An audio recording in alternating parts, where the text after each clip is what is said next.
Hey, Dr. Angela Shuttlesworth of Be.Lead.Grow.com, where I help leaders and organizations to increase their profit, performance, and power. And the way that we do that is by removing those barriers so you can thrive. I want all of you leaders who are ready, willing, and able to take the charge of accomplishing your big goal, which is your bridge to your irrefutable greatness.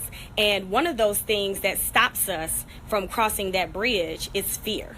So today, and I commend each of you for jumping on, because it is not only a Friday night, it is a holiday weekend. So even if you're catching this replay, I can almost assure you it's probably going to be this weekend. I want to say kudos to you for saying, I want to stop letting fear stop me from doing what I deserve. And that is one of the things that has really shaped and molded me in being able to accomplish all that I have. And that's the reason why I wanted to make sure I'm outside so you can see the palm trees, enjoying West Palm Beach, Florida. And this is after, traveling the world for 9 months and really just making a decision that I am aware of what I want, and I'm able to have everything that I desire and deserve. So without further ado, let's jump right in. And so what I want to do is, one, let me know where you all are coming in from. So if you could just go ahead in the comment section and tell me where you're from. And even if you are watching this replay, go ahead and add it in, as I will be coming in to comments and stay connected to you afterwards. And so when we're talking about fear, I love the definition where they say it's false evidence appearing real. And, when we make the decision, is this really something that is really hindering me? And excuse me, the plane is trying to hinder me, but we're going to keep on going. If you can't hear me, let me know and I'll move inside. See, we're going places. So that's what the plane is symbolic of. That's what I'm going to say. We're going to stick to it. But so we're talking about fear. And I like to say that fear is, for me, when it shows up, it lets me know that there is something that's going on that I think I can't conquer. So fear is a reminder that there's something I don't think I can win. I don't think I'm able to really make it happen. And so I have to check myself and say no. And so I watched this video, and I posted it earlier today with TD Jakes, and he was on a life class with Oprah Winfrey. And one of the young ladies got up and he was saying, she was like, all this sounds real good and I'm real excited and thank you. She was like, but I'm scared. And what he told her was, baby, you got to feel the fear and do it anyway. And so that was one of those things that we think as leaders, we're not supposed to be fearful.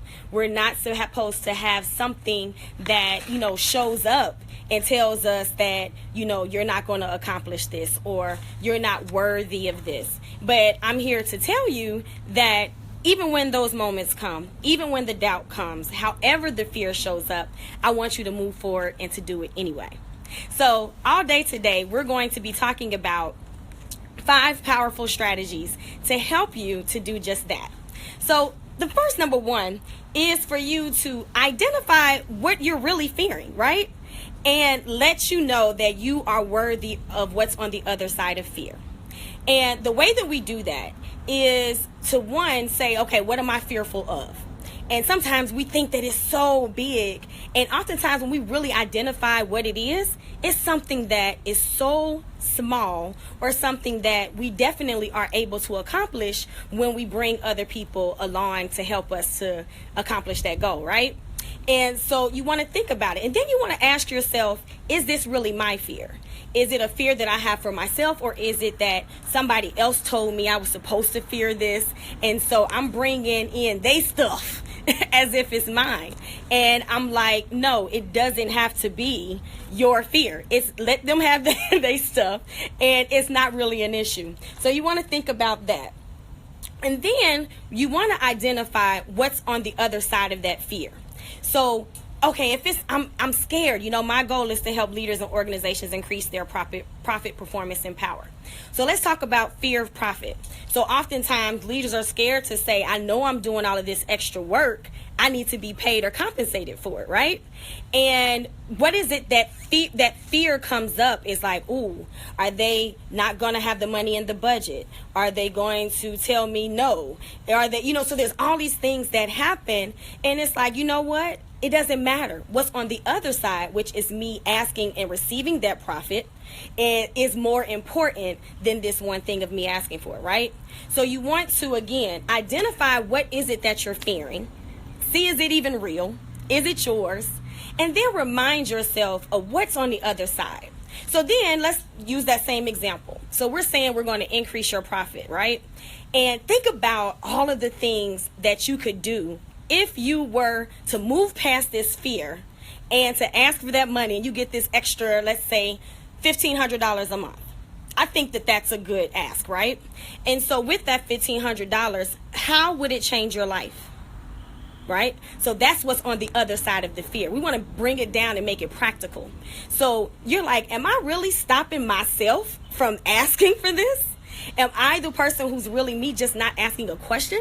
It's stopping me from being able to, take my spouse or my partner on these extra 3 dates a month, or to get these extra mani-pedis that I've been needing, to get the massages, to take a trip.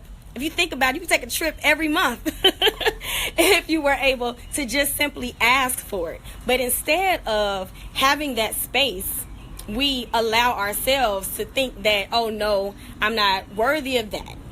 And it's like, I'm not worthy of what? So you want to know what the it is. So when I say feel the fear and do it anyway, know what the it is.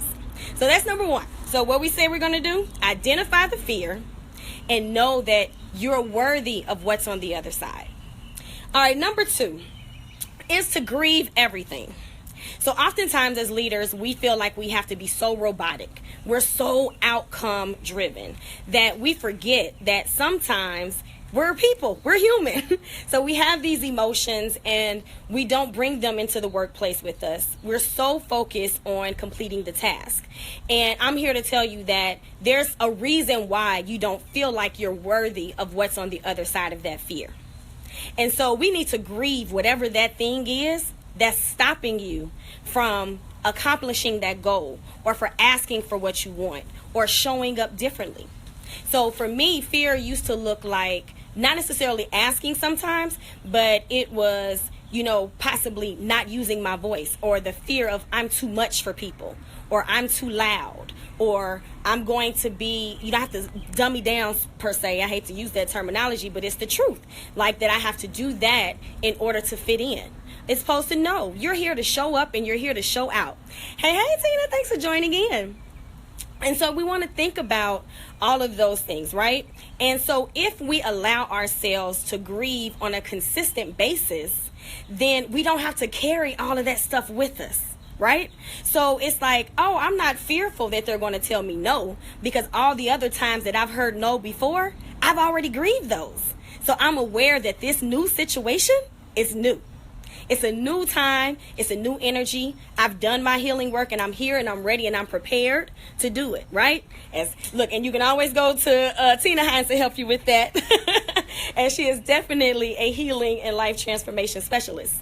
And so you want to think about those things and make sure that you have I'm very big on grieving in the workplace, because oftentimes people think that we don't need to grieve in the workplace.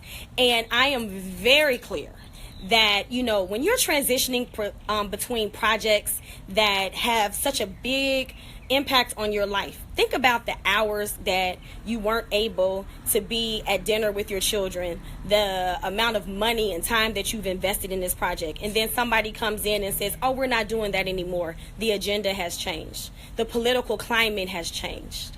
All of those things, and we just think that we're supposed to just the next day or the next minute just be able to move forward. And then also, again, considering those things that have happened in our lives as well, where we've asked for that increase and the increase didn't show up right away. So we've began to believe that the increase is impossible, or it's possible, but it's possible for everybody else and not possible for us. So you need to grieve whatever those things are that are telling you that you're not worthy of what's on the other side. So yes. If we can get people just to change a little bit, just get them to change a little bit. Yes. So far we've talked about number 1, identify the fear and see what is it, right? And just to remind yourself that you're worthy of what's on the other side of that fear. So remember, what is it if I get what I want, whatever the it is, what is it going to provide for my life? What is it going to feel like? And I'm worthy of that. Number 2 is to grieve everything that has happened in your life that is stopping you from believing that you can't get through whatever this thing is. So you want to do that. And then number 3 is for you to celebrate everything. And when I tell y'all, I always say this: if my pinky toe break and it start growing back, I'm gonna celebrate, right? And the reason you want to stay in a spirit of celebration is because sometimes we're so hard on ourselves that we forget all that we've accomplished. Because the thing is, it becomes just such a norm for you to just feel like, I'm just doing this because this is what I'm supposed to do, right? I'm supposed to show up and be great. So why should I celebrate the moment where I used my voice? The moment where I made the right choice? Remember those conversations of power is what? Voice plus choice. So you want to actually give yourself permission to do that. So every time that you do something that's demonstrating your genius, don't downplay it. You know, right? Stay in that happy state of mind. That's right. So we want to make sure that you are celebrating all the things that you've accomplished. Give yourself permission to say, this project wouldn't have been complete without me. These lives would not have been impacted without me. And, and that's why I have an issue with the word humble. Because I feel like when we tell people, you got to stay humble, it's, saying to people, don't allow yourself to get credit for the work that you're doing. Don't allow yourself to receive credit for the beauty that you're bringing, the happiness and the joy that you're bringing to other people's lives. We are taking people from confusion to clarity, right? So when you're doing that, it needs to be celebrated. Don't do it. So you'll never hear me telling somebody to stay humble. If anything, I'm going to say, exactly, thank you, Tina. Toot your own horn, right? And we teach people how to treat us. So if I come from a place that says, I am a genius, I am a leadership, and I can show you how to lead and show up and show out in all areas of your life. I am the person who teaches you how to really engage and be heard and to really connect with people. If I'm telling you those things, then you're going to believe it, and then you're going to become my amen choir, right? And so what are the things that people are going out and are your amen choir about you? So if you stay in that celebratory space and remind yourself of all of these great things that you've done, you're going to know that you're worthy again of what's on the other side of that fear. So remember when we talked about not feeling, what did we say about the asking for the increase, right? So the fear comes in and I don't want to ask for the raise. If you stayed in that celebratory space, you will be like, well, wait a minute.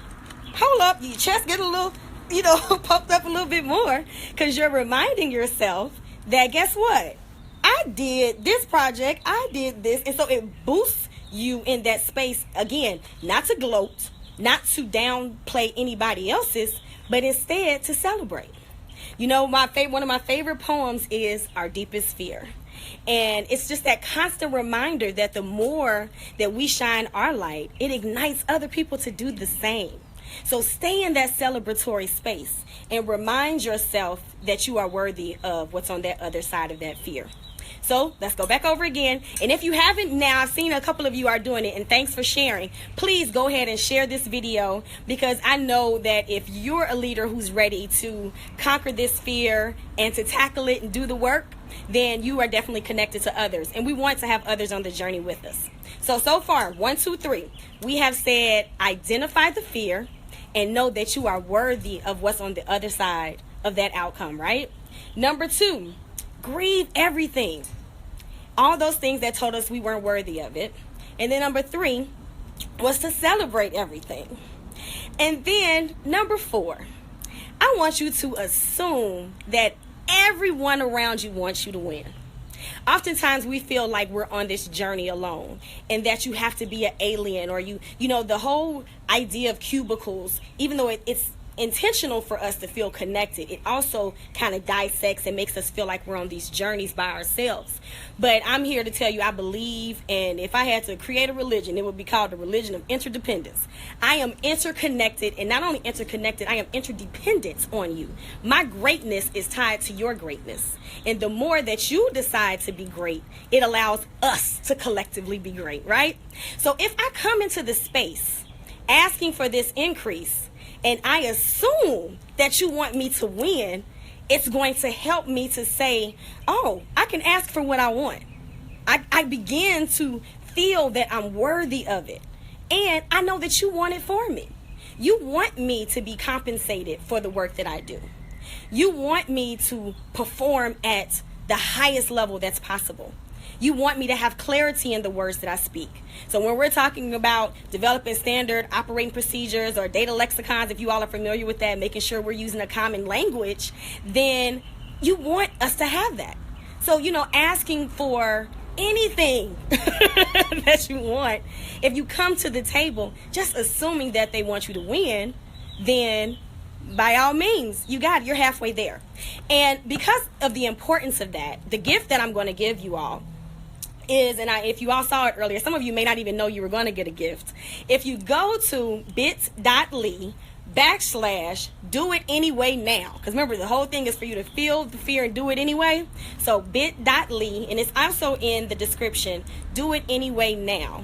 I'm going to not only say, not to assume that these people, because remember, that's our number 4, that everyone wants you to win, but the reality is sometimes we need to know that we have a team that has our back. We need to know that we have the right people cheering us on.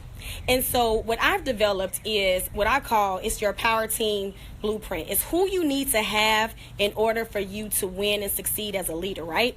For you to really show up and show out in all areas of your life, you need to have certain people in your world. Thank you so much, Tina, for sharing that link. And if you go to bit.ly/do it now anyway, I'm going to provide that gift to you for free. And because I want you to do 2 things when you get it. One is, even as you're looking at the definitions of it, it's going to make you consider like, oh, do I have these people in my life? So you're going to either do 2 things. You're going to either recognize those who are in your life and who are showing up for you, and then you get to say thank you. You get to call them by name. Like, oh, I know who my cheerleader is. I know, who my coach is. Oh, I know who's my nurturer. And I'm giving you some of those names. But it's going to have the descriptions and everything there for you. But then it's also going to do something else. It's going to tell you where are the gaps. And what are those things that you may not even have the language to know that you need. And if you feel like you have the right people around you, then you're going to be willing to show up differently and to ask for what you want. Because you're not just saying no to me. You're saying no to everybody who's connected to me. Remember, we're interdependent. Hey, Carnisha, thanks for joining in. So when you have that, like they say, I'm Trump tight. Think about you playing spades. You got a handful of spades.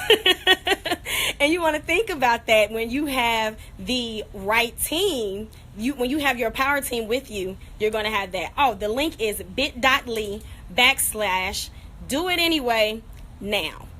Tina posted it above. So remember, we want to feel the fear and do it anyway, whatever that it is. So that's our number 4. And it leads us into the number 5. Just do it, right? It's really just that simple. And the reason we want to do it is because clarity comes through action. So even if I'm fearful, the example we've been talking about is asking for the increase. And even if they tell me no, guess what? They're going to have to give me a reason. Because even though in my personal life, I'll say my no is a complete sentence. But if I'm asking for something and somebody tells me no, they're going to give you a reason for it. And then that does what? It gives you clarity. So now you know what it is that you need to do in order to receive your yes. You have more clarity around the journey that is going to get you to that place that you're worthy of receiving, the place that you're worthy of being in. So you have to come, and you don't find that out until you've asked. So here you are, and I can give a perfect example of this. So I was serving as the research and clinical informatics, and we changed the name to applied research and evaluation manager. And our director of organizational development left. I was devastated. And I served as the interim for a year. Remember we talked about earlier, is it my fear or is it everybody else's fear? Everybody was in my ear. Oh, they said you're too young. They won't hire a director that's age. They had all of these things to say. Well, they really don't like you. And it was like, did these people really tell me they didn't like me? So I never applied. I was doing the job. I was the interim director of organizational development for over a year.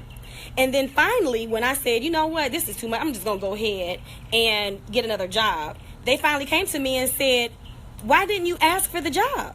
Why didn't you apply? And I realized, I just needed to simply show up.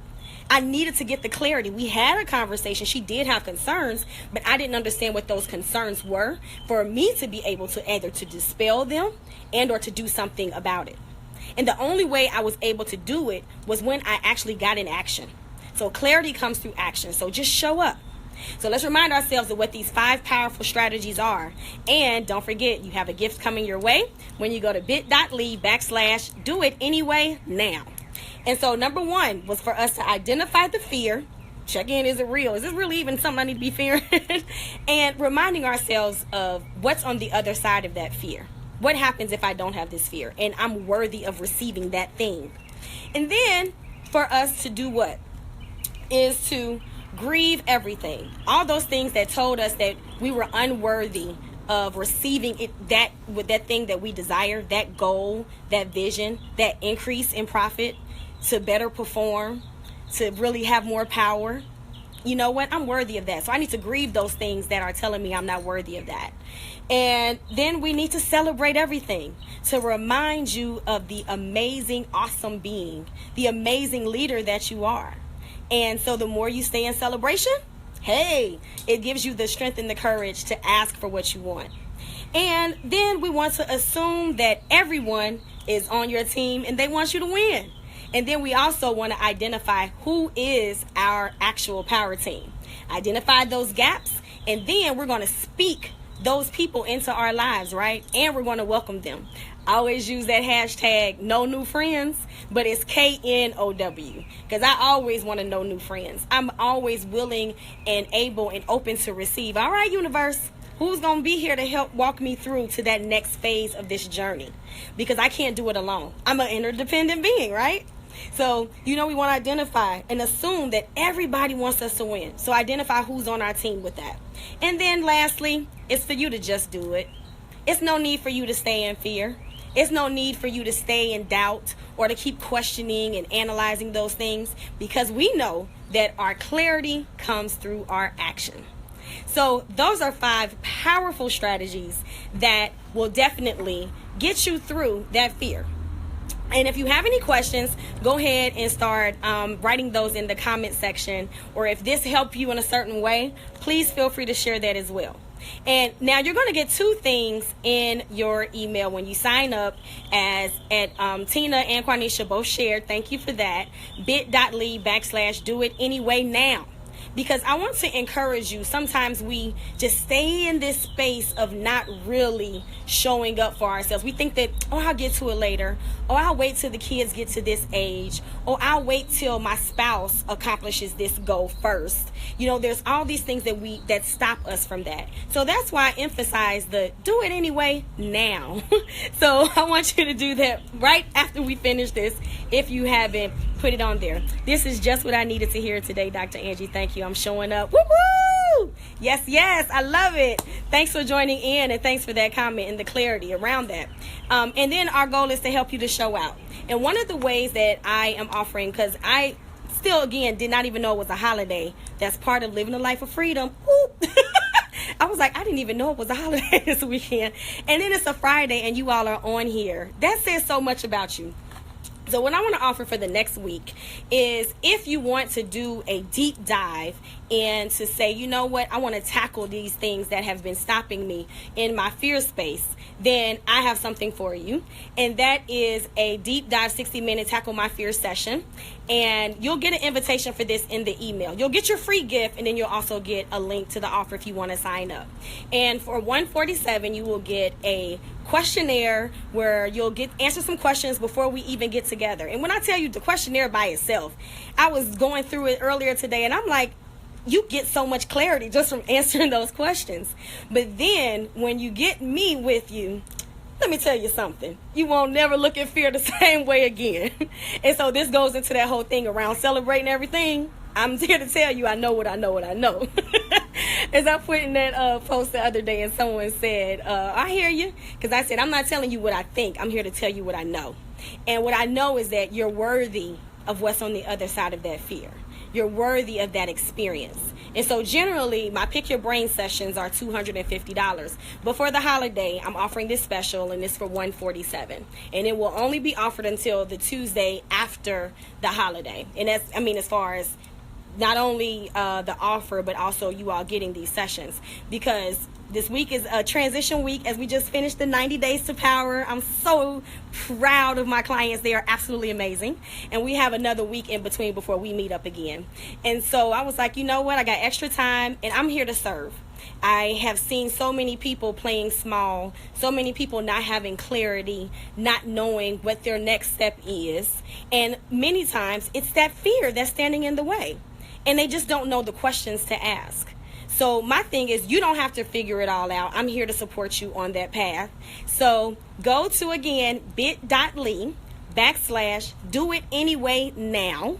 And let's start a conversation. So whether or not you are going to be doing the Tackle Your Fear session, which I'm excited, and I know some of you all are going to do it because I've talked to you before this call, and I think that is definitely something that would support you, and it's a no-brainer. It's $147. You all are probably going to spend that in drinks this weekend. So you want to make sure that you do that. But either way, just for signing up, you're going to get that free gift, and we're going to talk about your power team and who you need to have that make you feel equipped with what you need to accomplish these big goals. And I need y'all. I can't do it all by myself, and we need to heal this world, right? So again, thank you all for joining me, and we did it under 30 minutes. I'm so happy. See, celebrate everything. I told y'all I dance off anything. So if you all don't have any more questions, I see some of you all joining. Immediately I will post this, and you can watch the replay. And just know that I appreciate each of you all being here. I appreciate your positive energy. I appreciate your shares. Continue to please share this, as we want to get to the space where we're creating this reality. The political climate will make us feel as if we're not powerful. And I'm here to tell you that once we get on the other side of fear, we will definitely have the power that we desire and deserve. So again, I'm Dr. Angela Shuttlesworth, looking forward to talking to you and re-engaging you all in new ways as you go to bit.ly. Do it anyway now. All righty, take care.